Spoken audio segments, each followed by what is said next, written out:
The mustard seed is the smallest of all seeds.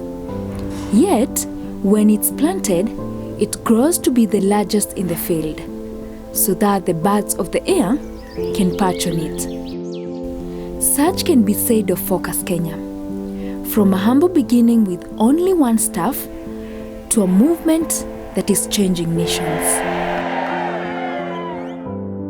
In 1955, the Royal Technical College, now University of Nairobi, was established and opened its doors to students in 1956. 1 year after its establishment in 1957, the Christian Union of University College Nairobi was formed, raising pioneer leaders who later played a pivotal role in establishment of the PAFE's Eastern African work. You should know that in Kenya we just had one university institution. But of course, pretty well everything started in terms of the work here. Started at the Christian Union members and those who graduated, starting with David Gitari, getting into the work. Wow. So my first involvement on coming was mostly with the Christian Union at the University of Nairobi, being involved as supporter, advisor on their invitation. Ahuma Adodoaji was initially alone. One person actually overseeing 8 countries in Eastern Africa. I was one staff. I was the regional staff for IFES for Eastern Africa. But because there was no staff for Kenya, I was therefore the General Secretary for Focus. By the time Focus was being registered as a movement in Kenya in 1973, student ministry was already taking place. Students were not able to identify with a continental organization. And therefore we decided that we should have regional bodies.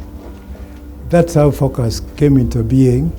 In 1973, we applied for registration of Focus, but Focus which covered the whole of East Africa.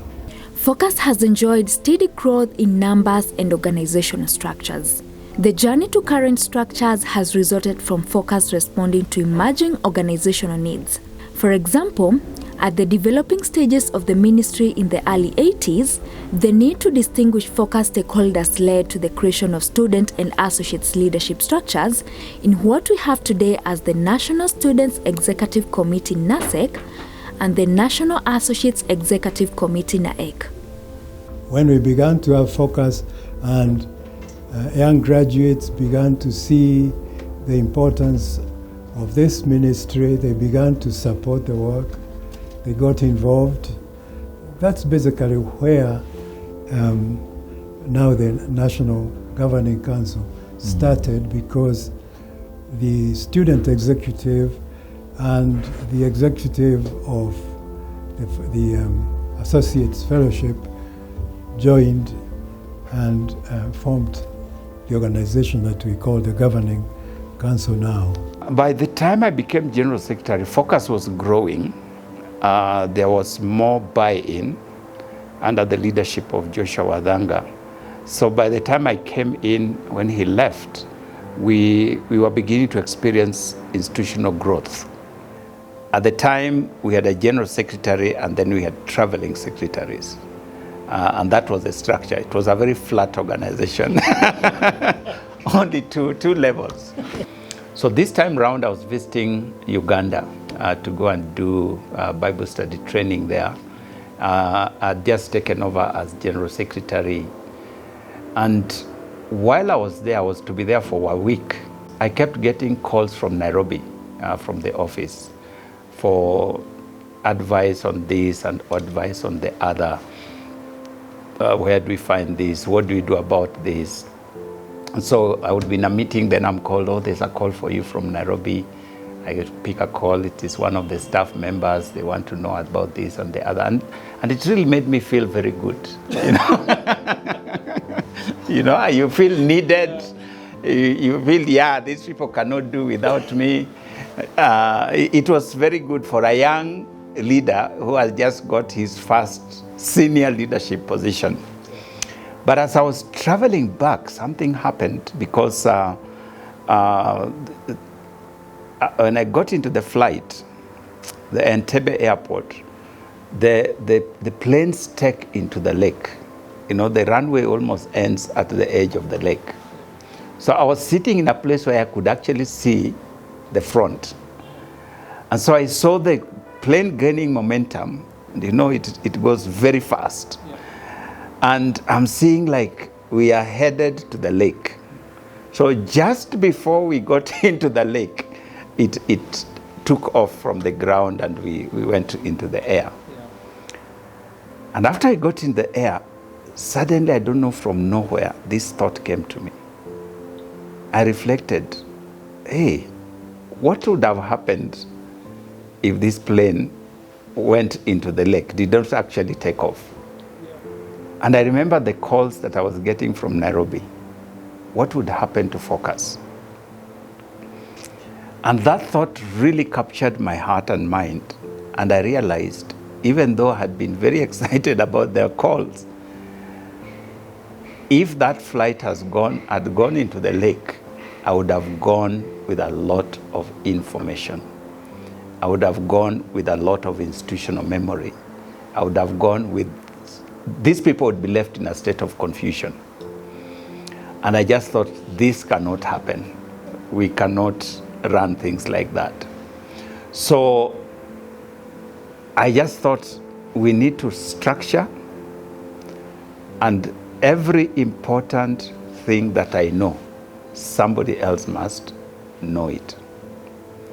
So that's how we restructured. I actually restructured by the time, it is a 45 minutes flight. But within those 45, by the time we landed, we had created 4 departments in Focus: missions, Bible study, campus ministry, and administration. The other thing that was unique about the organization at that time, just before 1980, was that, and it changed during my time, was that there was only one chairman of Focus. And since it was a student ministry, it was envisaged that it need to be owned by students. So the student chairman, the one who is the chairman of all the Christian Union, which you currently you call NASEC, yes. I became that in 1980. Is 1980 or 79? 79 or 80, I can't remember which. I was now the chairman of the whole of Focus, equivalent of Alande, while being a student. But the associates thought this was strange, because when they are discussing employment of staff, salaries of staff, this chairman is not part of it, and he can't even understand. He is a student. So what kind of chairman is this? So there was the proposal to change the constitution so that there is almost the current structure as it is now. And I was initially very opposed, because I was saying, Focus is our movement, it's a student movement, and you want to take it away from us. But finally that was changed. And so it was around 1979-80 that the student chairman ceased to be the chairman of the overall Focus. And now they became the student chair, and actually the associates chair, and then the Focus Council chair. So the 3 chair came about. During my time, we did a strategy for the next 5 years, and we actually hired consultants. But one of the things I remember is that we couldn't agree on the vision. What? Yes, you know, vision is a very complicated statement. Yeah. So we argued and argued. Then Joshua Wathanga was invited to come, and he was not a consultant, he was invited as one of the participants, and he was working for IFES. So he was told, get all these statements and go with them to the UK and give us the best. And that's how I think the Focus vision was finalized. Until up to that time, Focus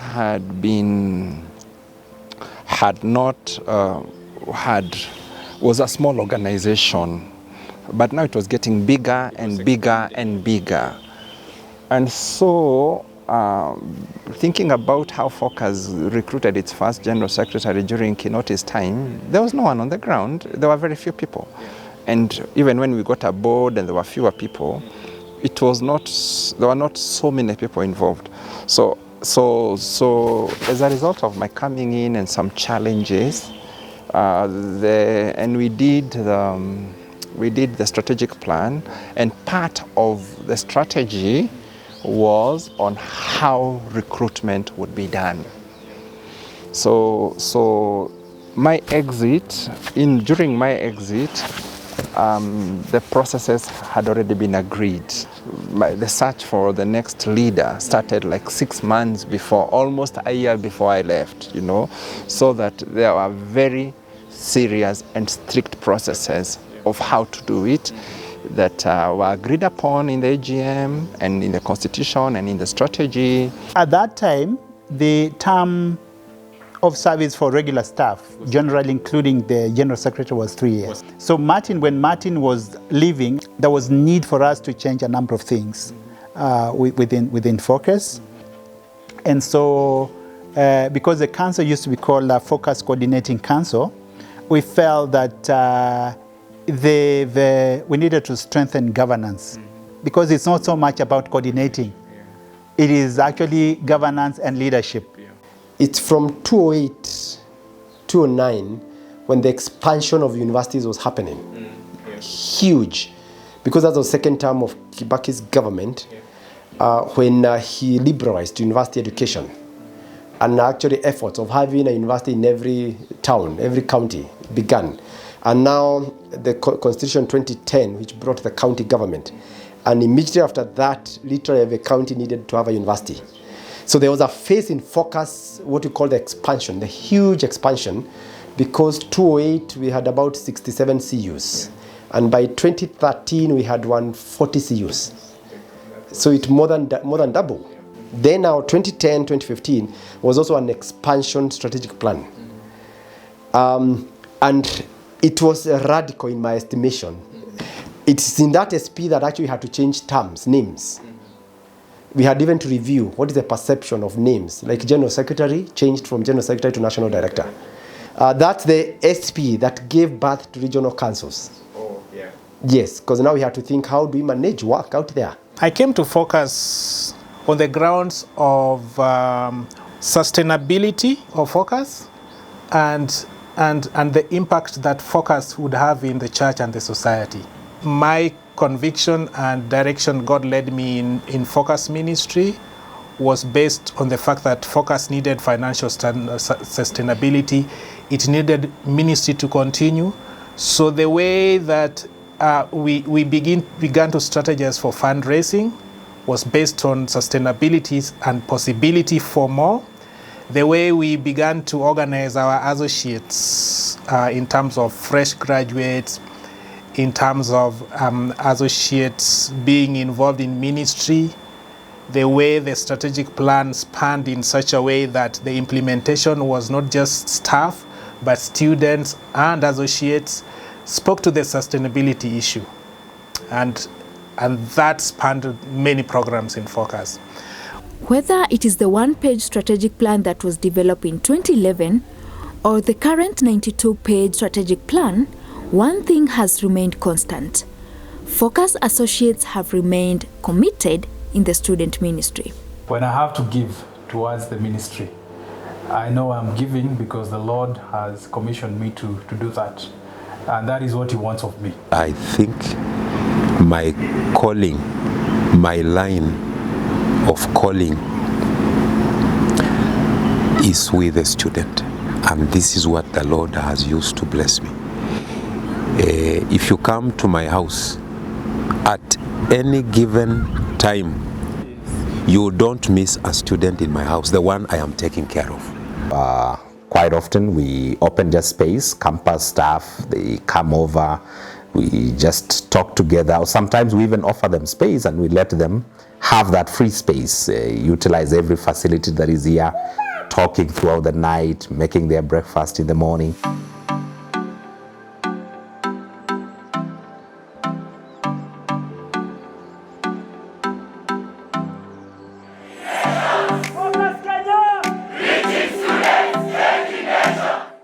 It is through the giving of associates and their involvement in ministry that has nurtured students and staff into agents of transformation who are changing nations in different ways.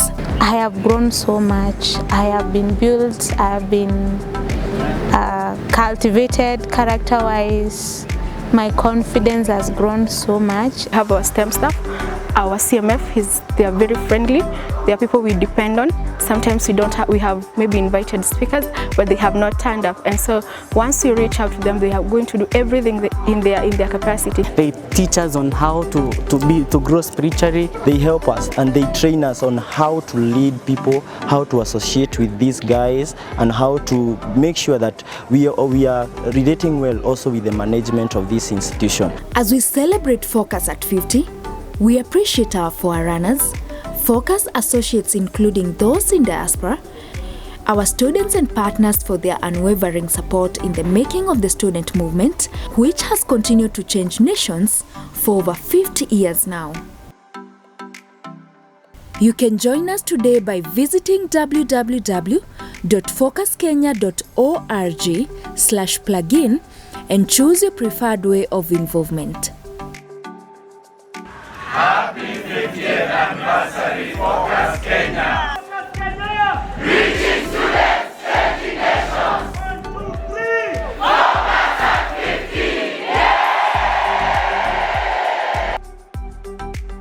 50! Celebrating 50 years of changing nations.